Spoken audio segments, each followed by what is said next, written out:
ईर्ष्या करना हर मनुष्य के स्वभाव में शुमार है, जो कि उसकी सबसे गलत आदत है। ईर्ष्या एक बीमारी की तरह है जिसे जल्द से जल्द ठीक कर लेना चाहिए, क्योंकि फिर यह एक मनुष्य का स्वभाव बन जाता है जो कि उसे गलत रास्ते पर ले जाता है। ईर्ष्या मनुष्य के अंदर तब पैदा होती है जब वो सामने वाले व्यक्ति का खुद से बेहतर होना स्वीकार नहीं कर पाता है।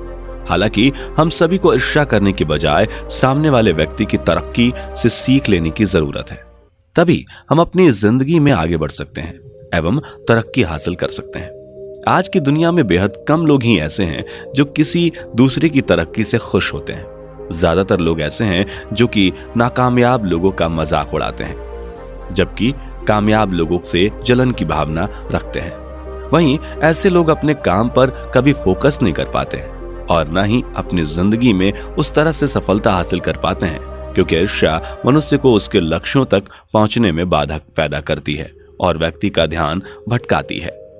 आज हम एक ऐसी बौद्ध कहानी सुनने जा रहे हैं जो आपके मन को एकदम निर्मल बना देगी। जो भी ईर्ष्या के भाव आपके अंदर उठते हैं, उनका सबका जवाब आपको इस कहानी में मिलेगा। इससे पहले कि आप इस कहानी में खो जाएं, इस चैनल को सब्सक्राइब जरूर कर लें। तो चलिए कहानी शुरू करते हैं। एक बार बुद्ध अपने शिष्यों के साथ एक बड़े से पेड़ के नीचे ध्यान कर रहे थे। तब एक व्यक्ति बुद्ध के पास आता है और कहता है कि हे बुद्ध, मैं पास के गांव का एक व्यापारी हूं। मुझे मेरे मित्र ने धोखा दिया है और मुझे बर्बाद कर दिया है। मेरा सारा व्यापार चौपट हो गया है। मैं आज उसी मित्र की हत्या करने जा रहा था, तभी मुझे रास्ते में आपका आश्रम दिख गया। मैंने सुना है कि आप सभी समस्याओं का समाधान कर देते हैं। क्या आप मेरी भी सहायता कर सकते हैं? क्या आप मुझे कोई ऐसा मंत्र दे सकते हैं जिससे मैं अपने मित्र से भी अधिक धनवान बन जाऊं? बुद्ध उस आदमी की बात सुनकर थोड़ी देर मौन रहे, फिर कहा, मैं तुम्हें एक ऐसा रास्ता बता सकता हूं, यदि तुम उस पर चलोगे तो तुम बहुत ज्यादा धनवान हो सकते हो। तुम्हारा खजाना कभी खत्म नहीं होगा, बल्कि वो और ज्यादा बढ़ेगा। व्यापारी बोला, हे बुद्ध, आप मुझे जल्दी से वो मार्ग बता दीजिए। बुद्ध ने कहा कि मार्ग बताने से पहले तुम ये बताओ कि तुमने अपने मित्र के साथ क्या किया था। जितनी सच्चाई से तुम मुझे सच बताओगे, उतना जल्दी मेरा मार्ग तुम्हें आगे ले जाएगा। व्यापारी बोला, मैं और मेरा मित्र दोनों एक साथ 10 साल पहले इस नगर में आए थे। जब हम यहाँ पर आए थे तब मेरे मित्र के पास धन की कमी थी। उसके मुकाबले मेरे पास ज्यादा धन दौलत थी। एक दिन वो मेरे पास आया और बोला कि उसे व्यापार शुरू करना है, जिसके लिए उसे कुछ धन की जरूरत है। वो मेरा अच्छा दोस्त था, इसलिए मैंने उसकी सहायता कर दी। कुछ ही दिनों बाद वो मेरे जितना धनवान बन गया। उसका व्यापार बहुत अच्छा चल रहा था। मुझे भी यह देखकर बहुत खुशी हुई कि मेरा दोस्त तरक्की कर रहा है, लेकिन आने वाले कुछ सालों में उसका व्यापार और आगे बढ़ गया और वो मुझसे भी ज्यादा धनवान हो गया। उसके पास बड़ा घर, बड़ा रथ और सब कुछ हो गया।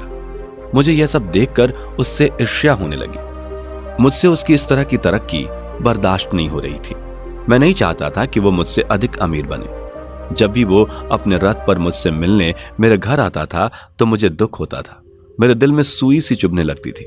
तब मैंने तय कर लिया कि उसे खुद से आगे नहीं बढ़ने दूंगा। इसलिए मैंने उसके व्यापार में हानि पहुंचाने के लिए कई षड्यंत्र रचे। यहाँ तक कि उसे बर्बाद करने के लिए खुद का व्यापार भी मैंने दांव पर लगा दिया, जिससे उसे थोड़ा बहुत नुकसान हुआ, जबकि मुझे उससे ज्यादा नुकसान हुआ। मेरा ध्यान दिन भर मेरे व्यापार से कम उसके व्यापार पर ज्यादा था। मेरा व्यापार धीरे धीरे नष्ट हो गया और मैं कर्जदार हो गया। आज मैं और मेरी बीबी बच्चे रास्ते पर आ गए हैं। यह सुनकर बुद्ध ने कहा, तुमने अपने मित्र के साथ सही किया या गलत? व्यापारी बोला कि मैंने उसके बुरे समय में उसकी सहायता करी, उसे धन दिया, तो मैंने उसके साथ कहाँ गलत किया? जब मेरा बुरा समय आया तब वो मेरी मदद कर सकता था। वो चाहता तो मुझे भी अपने साथ शामिल कर सकता था या मेरा साथ दे सकता था, लेकिन नहीं, उसने सिर्फ अपने बारे में सोचा। वह भूल गया कि मेरे ही दिए धन से वो इतना आगे बढ़ा है। बुद्ध ने कहा कि जब वो आगे बढ़ रहा था, क्या तब तुमने उन्नति नहीं की? वह आदमी बोला, मेरे व्यापार में भी उन्नति हुई, लेकिन मेरे मित्र जितनी नहीं हुई। बुद्ध ने कहा, आखिर तुम्हें किस चीज की कमी थी? वो आदमी बोला, मुझे किसी चीज की कोई कमी नहीं थी। मेरे पास सब कुछ था, बस मैं ये नहीं चाहता था कि मेरा मित्र मुझसे आगे बढ़े, अधिक धनवान बने। बुद्ध ने कहा, ऐसा क्यों?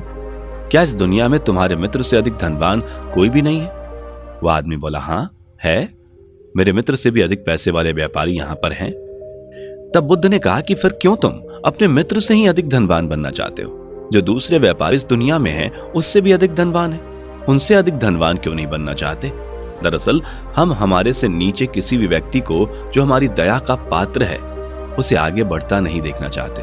हम चाहते हैं कि वो उतना ही आगे बढ़े जितना हम चाहते हैं। वो हमेशा हमारी दया का पात्र ही बना रहे, और जब वह हमसे आगे निकलता है तो हम अपने चेहरे पर मुखौटा लगाकर उन्हें दिखा तो देते हैं कि हम उनकी कामयाबी से खुश हैं, लेकिन ऐसा नहीं होता है। हम अंदर ही अंदर जलने लगते हैं कि वो हमसे आगे कैसे बढ़ गया, खास करके तब जब उसे आगे बढ़ने का रास्ता हमने दिखाया होता है और वो कुछ समय बाद हमसे भी आगे निकल जाता है। हमें यह खटकने लगता है कि जिसे हम दया दिखाते थे वो आज हमें दया दिखाने लगा है। उस पर भी वो आदमी आपकी दिखाई दया का गुणगान नहीं करता है, आपकी सहायता नहीं करता है। तब आप उसे ये बताना चाहते हैं कि जो कुछ भी उसे मिल रहा है सब उसे हमारी दया दृष्टि से ही मिल रहा है। तब आप उसके खिलाफ षड्यंत्र रचने लगते हैं और चाहते हैं कि वो आदमी वापस उसी जगह पर आ जाए जहां से आपने उसकी मदद करके आगे बढ़ाया था, और आप उस पर फिर से दया कर सकें।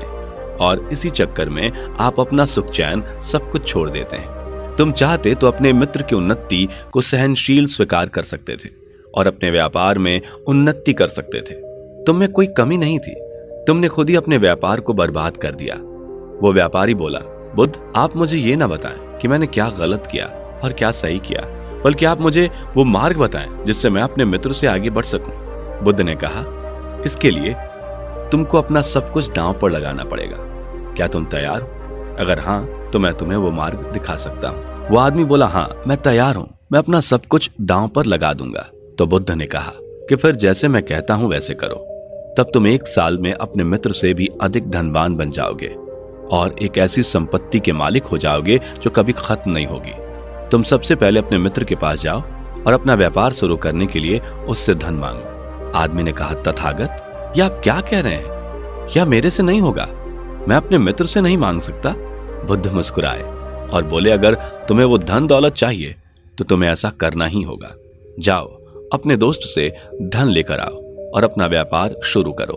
और यही नहीं, रोज तुम्हें यहाँ आश्रम में आकर भिक्षुओं से 1 साल तक ध्यान सीखना होगा, और जो भी तुम कमाओ उसमें से उतना ही अपने पास रखो जितने की तुम्हें जरूरत है।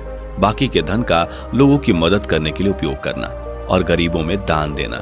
किसी की निंदा मत करना, नशा मत करना, अपना व्यापार पूरी ईमानदारी से करना, कभी भी किसी के साथ कोई षड्यंत्र मत करना। तुम 1 साल तक ऐसा ही करो, तब तुम देखना वो खजाना तुम्हें मिल जाएगा जो कभी खत्म नहीं होगा। वह व्यापारी बुद्ध की बातें सुनकर वहां से चला गया। उसने घर जाकर बुद्ध की बातों पर विचार किया और फिर उसने ऐसा ही किया जैसा बुद्ध ने कहा था। उसने 1 साल तक अपने व्यापार को आगे बढ़ाने के लिए ईमानदारी से मेहनत की और कमाए हुए धन का सही उपयोग किया। फिर 1 साल बाद वह बुद्ध के पास आया और उनके चरणों में गिरकर बोला, हे बुद्ध, आप जिस संपत्ति और खजाने की बात करते थे वो मुझे मिल गई है। बुद्ध ने कहा, क्या तुम्हारा व्यापार तुम्हारे मित्र से आगे बढ़ गया है? आदमी ने कहा, मेरा व्यापार तो बेहद छोटा सा है, लेकिन अब मैं संतुष्ट हूँ। मैं इतना कमा लेता हूँ कि अपने बीवी बच्चों को अच्छा जीवन दे सकूं। मैं उसी से दूसरों की मदद भी कर देता हूँ। मुझे अब समझ में आ गया है कि हम लोग अपना जीवन व्यर्थ में ही गवा रहे हैं। जो संपत्ति हमारे पास है उसे देखते ही नहीं। जिस बात को मैं पहले समझ नहीं पाता था, अब वह बात मुझे स्पष्ट समझ आने लगी है। मुझे अपने मित्र से ईर्ष्या इसलिए हुई थी क्योंकि हम अपने सुख के सुखी नहीं होते, बल्कि हम दूसरों के सुख से दुखी हो जाते हैं। ऐसा ही मैंने अपने मित्र के साथ किया और ऐसा हमारे मन के कारण होता है। और अब मैं अपने मन को समझ गया हूं। अगर आप मेरे जीवन में नहीं आते बुद्ध, तो मैं ये कभी समझ नहीं पाता। दोस्तों, अगर आप भी अपने जीवन को बेहतर तरीके से जीना चाहते हैं तो बौद्ध भिक्षु की बातों को अपने जीवन में जरूर अपनाएं। भले ही उन्होंने इस बात को सैकड़ों साल पहले कही हो, लेकिन आज भी उनके विचार आपको सफल इंसान बनने में सहायता करेंगे। आपको ये कहानी कैसी लगी कमेंट करके जरूर बताएं, और इस तरह की और भी ज्ञानवर्धक कहानियां सुनने के लिए इस चैनल को सब्सक्राइब और फेसबुक पेज को फॉलो जरूर करें।